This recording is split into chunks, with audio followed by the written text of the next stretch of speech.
नमस्कार दोस्तों, स्वागत है आप सभी का एक बार फिर से आपके अपने इस यूट्यूब चैनल पर। आज की वीडियो में दोस्तों हम बात करने वाले हैं इग्नू बीएड के बारे में। इग्नू बीएड का एडमिशन स्टार्ट हो चुका है। जो लोग पिछले 1 डेढ़ साल से वेट कर रहे थे, इग्नू से बीएड करना चाहते थे, एडमिशन का वेट कर रहे थे, तो ये वीडियो उनके लिए है। इस वीडियो में हम डिटेल में बात करेंगे कि इम्पोर्टेंट डेट्स क्या हैं, एप्लीकेशन कब से लेके कब तक होंगे, प्रोसीजर क्या रहने वाला है, फ़ीस क्या होगी इसकी, एग्ज़ाम पैटर्न क्या होगा, एलिजिबिलिटी क्या होगी, ये सारी चीज़ें हम डिटेल में डिस्कस करेंगे इस वीडियो में।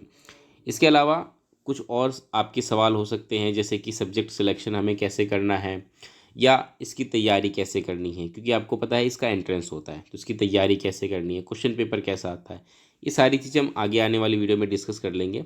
आज की वीडियो में जो इंपॉर्टेंट पॉइंट्स है उसको हम डिटेल में डिस्कस करेंगे। वीडियो की शुरुआत करते हैं। सबसे पहले मैं आपको बता दूं, जो इसका एंट्रेंस टेस्ट होगा ये 7 जनवरी 2024 को तय है, यानी कि 7 जनवरी 2024। अब आप देख लीजिए, मुश्किल से मुश्किल आपके पास लेस देन 1 मंथ है, तो इतने कम समय में इसका जो एंट्रेंस टेस्ट है वो होने वाला है, तो इसके लिए आप बिल्कुल प्रिपेयर्ड रहिएगा। सबसे पहले हम बात कर लेते हैं एलिजिबिलिटी की, कि देखिए एलिजिबिलिटी क्या होती है, और सबसे ज़्यादा कन्फ्यूज़न लोगों को एलिजिबिलिटी में ही होती है। लोग अक्सर कन्फ्यूज़ रहते हैं कि कौन इसके लिए एप्लीकेबल है। स्पेशली जो हम बात करें इग्नू बीएड, ये जो कोर्स है इग्नू बीएड, ये मेनली जो इन सर्विस टीचर्स होते हैं ये उन्हीं के लिए डिज़ाइन किया गया है। इसलिए अक्सर कई लोग जिनको नहीं पता होता, वो लोग भी इसका वेट करते हैं और सोचते हैं कि वो इसमें एडमिशन लेंगे, लेकिन लास्ट मोमेंट में वो पता चलता है कि वो इसके लिए एलिजिबल नहीं है। चलिए मैं डिटेल में आपको समझा देता हूँ इसकी एलिजिबिलिटी क्या है। सबसे पहली कंडीशन जो आपको समझने की ज़रूरत है कि इसमें मेनली दो ही कंडीशन है, ए और बी।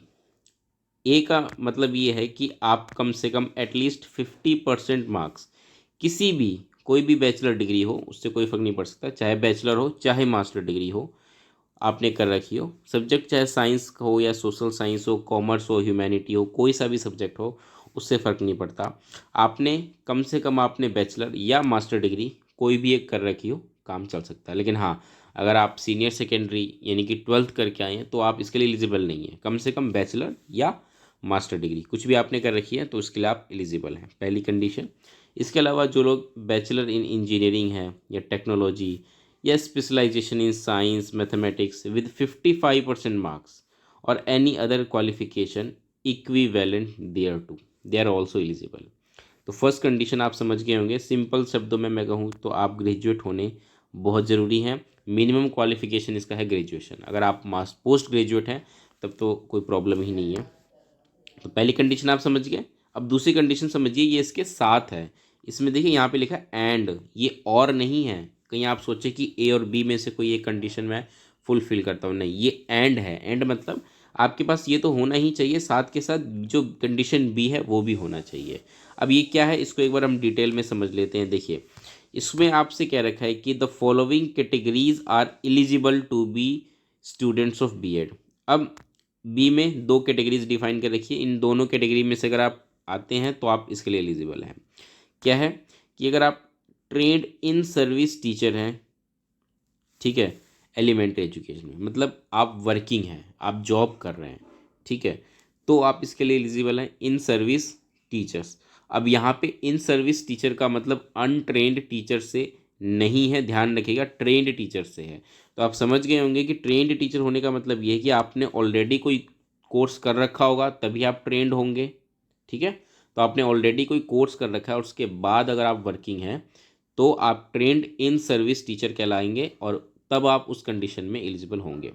सेकेंड थिंग, अगर आप सर्विस में नहीं है लेकिन ट्रेंड हैं, ध्यान रखिएगा, अगर आप सर्विस में नहीं है ट्रेंड है, ये कंडीशन ये वाली है। Candidates who have completed NCT recognise teacher education programme through face to face mode, यानी कि आप वर्किंग नहीं है लेकिन आपने एनसीटीई से रिकॉग्नाइज्ड कोई भी teacher education programme face to face mode कर रखा है, ऑनलाइन मोड में नहीं, फेस टू फेस यानी कि रेगुलर कोर्स कर रखा है, तभी आप एलिजिबल होंगे। फॉर एग्जांपल जैसे कि अगर आपने, जैसे कि पहले ईटीई एक कोर्स होता था, एलिमेंट्री टीचर एजुकेशन, उसको बदल के डीएलएड कर दिया गया है ना, आजकल डीएलएड चलता है। तो इस तरीके के कोर्स अगर आपने कर रखे हैं, जिसको कोई लोग जेबीटी भी कहते हैं, जेबीटी, ये सारी चीज़ें अगर आपने कर रखी हैं, इनमें से कुछ भी कोर्स कर रखा है, तो आप एलिजिबल हैं। समझ गए? आई होप आप समझ गए होंगे कि जो एलिजिबिलिटी है ये एंड वाली एलिजिबिलिटी है, और वाली एलिजिबिलिटी नहीं है। यानी कि आपके पास ए और बी दोनों कंडीशन आप फुलफिल करेंगे, और बी में भी दो कैटेगरीज हैं, आप इन दोनों में से जिस भी कैटेगरी में आते हैं आप इसके लिए एलिजिबल होंगे। इन शॉर्ट मैं आपको समझा दूं कि बीएड के लिए वही एलिजिबल हैं जिन्होंने ग्रेजुएशन कर रखी है एटलीस्ट, या पोस्ट ग्रेजुएशन कर रखी है, वो एलिजिबल हैं। दूसरी चीज़, इसके साथ साथ आप या तो ऑलरेडी वर्किंग हैं, ट्रेंड इन सर्विस टीचर हैं, या फिर अगर आप वर्किंग नहीं हैं लेकिन आपने ऑलरेडी 2 साल का एक कोर्स कर रखा है, तो आप बीएड के एलिजिबल होंगे। अब आपके दिमाग में एक सवाल उठ सकता है कि अगर किसी ने ऑलरेडी 2 साल का कोर्स कर रखा है तो फिर वो बीएड क्यों करेगा? जब ऑलरेडी वो 2 साल का कोर्स करके टीचर है तो फिर वो बीएड क्यों करेगा? वो भी तो एक टीचर ट्रेनिंग कोर्स है। तो देखिए, कई सारे ऐसे कोर्स होते हैं जो कि सिर्फ प्राइमरी लेवल के लिए होते हैं या एलिमेंट्री लेवल के लिए होते हैं। जैसे मैंने ईटी, डीएलएड, जेबीटी, ये सारे एलिमेंट्री कोर्स हैं। लेकिन जो बीएड है ये सेकेंडरी क्लासेस के लिए होता है, सेकेंडरी या सीनियर सेकेंडरी जो क्लासेस होते हैं उनके लिए होता है बीएड। तो इस कंडीशन में जो जिन्होंने जेबीटी बीएड कर रखा है, एलिमेंट्री टीचर एजुकेशन, उनके लिए है ये। ठीक है, आई होप आप समझ गए होंगे जो मैं कहना चाह रहा हूँ। तो एलिजिबिलिटी आप समझ गए, इसमें तो आपको कोई डाउट होना नहीं चाहिए। आगे बढ़ते हैं हम, आगे और भी चीज़ें पढ़ लेते हैं। रिजर्वेशन का बेनिफिट मिलेगा बिल्कुल, 5% जो रिजर्वेशन ऑफ, याद रहे 5% marks not seats, 5% marks in minimum eligibility will be provided to SC ST OBC non creamy layers, PWD EWS जो भी है, जो भी रूल्स होते हैं सेंट्रल गवर्नमेंट के उसके अकॉर्डिंग दिए जाएंगे। इसके अलावा कश्मीरी माइग्रेंट हो गए, वॉर विडो कैंडिडेट्स हो गए, उनको भी ये बेनिफिट दिया जाएगा। बात करते हैं एज लिमिट की। तो देखिए, एज लिमिट कोई कुछ भी नहीं है बीएड के लिए। There is no age bar for admission into the programme of university. कोई एज लिमिट नहीं है। अगर आप 30 के हैं, 35 के हैं, 40 के हैं, 45 के हैं, 50 के हैं, आप बीएड कर सकते हैं, उसमें कोई प्रॉब्लम नहीं है। अब देखिए, 60 साल से ऊपर का कोई व्यक्ति बीएड तो करेगा नहीं, क्योंकि सर्विस ही 60 साल की एज तक की होती है। तो कहने का मतलब ये है, एज कोई बार नहीं है, आप कभी भी बीएड कर सकते हैं, इसमें कोई प्रॉब्लम नहीं है। ठीक है, अब थोड़ा सा हम देख लेते हैं यहाँ पे एडमिशन क्राइटेरिया एंड रिजर्वेशन। जैसे कि हमने बात की कि एडमिशन तो इसमें मेरिट बेस पे होगा, यानी कि एंट्रेंस होगा, एंट्रेंस होने के बाद जो भी आपके मार्क्स हैं उसके बेसिस पे मेरिट बनेगी, ठीक है। और उसके बाद एक लिस्ट आती है, उसमें जो टॉप के जो कैंडिडेट्स होते हैं उनको सिलेक्ट किया जाता है। सीटें इसमें फिक्स्ड होती हैं। हर एक रीजनल सेंटर में जनरली जो 50 सीट्स होती हैं, आई थिंक जितना मुझे पता है 50 सीट्स होती हैं, तो इस तरीके से सीट फिक्स होती हैं। तो इस तरीके से आप देखेंगे कि मेरिट बेस पे इसमें सिलेक्शन होगा। रजिस्ट्रेशन की बात करें तो ऑनलाइन रजिस्ट्रेशन होगा। इसकी वेबसाइट है www.ignu.ac.in। और सबसे इम्पॉर्टेंट चीज़ जो हमें ध्यान में रखना है कि जो इसका एप्लीकेशन फॉर्म है ये 12 दिसंबर 2023 से स्टार्ट हो चुका है। ठीक है, इसके अलावा जो सेंटर होंगे एग्ज़ामिनेशन का वो भी आपको उसमें फॉर्म में अप्लाई करते वक्त ही बताना है, और उसी वक्त आपको सेंटर दीजिए। जनरली सेंटर आप जहाँ भरते हैं वहाँ आपको मिल जाता है, जहाँ भरते हैं इन द सेंस जिस सिटी में आप भरते हैं। ठीक है, चलिए आगे बढ़ते हैं हम। अब थोड़ा सा एग्ज़ामिनेशन फ़ीस की बात कर लेते हैं। तो देखिए, एग्ज़ामिनेशन फ़ीस ध्यान रहे यहाँ पे सिर्फ जो एंट्रेंस जो आप दे रहे हैं ये उसकी फ़ीस है, ये बीएड की फ़ीस बिल्कुल भी नहीं है। इस बात को आप क्लियर कर लीजिए।